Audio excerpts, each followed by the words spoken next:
Hi guys! Welcome back to my channel. So kagabi na nga, inamin ni GM na si Jess ngayon pinakamalapit sa puso niya. Kasi nga, ang rason ito, marami ang natawa ang iba na loka kay GM. Talagang sinabi ni GM na, kasi kuya, pag mag-alaga siya, parang nanay ko kung mag-alaga siya.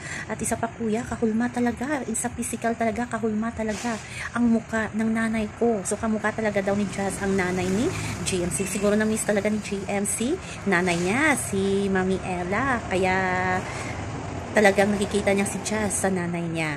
Pero malay natin kung mahal na talaga sabi niya ni JM, ipagpatuloy kung ano man ang nasimulan nila ni Jess. So, tingnan natin kung makapagpatuloy pa itong si Jess sa mga malalaman niya paglabas niya, di ba? Sabi daw ng mga fans ni Jess, nung Jess di talagang haharangan nila si Jess para kay JM. So, abangan natin yan. At ito naman si Big Bro, si Bianca Gonzalez, parang hindi kumbinsido sa mga sinasabi ni JM kasi nga, kahit nandyan si Jess, is panay mention ang pangalan ni Fiang.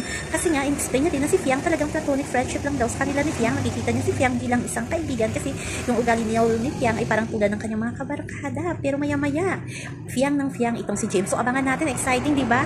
Parang hindi talaga kumbisido si Big Bro sa mga deklarasyon ni JM. So, yan ang po guys ang ating update. So, hanggang sa muli. Bye-bye!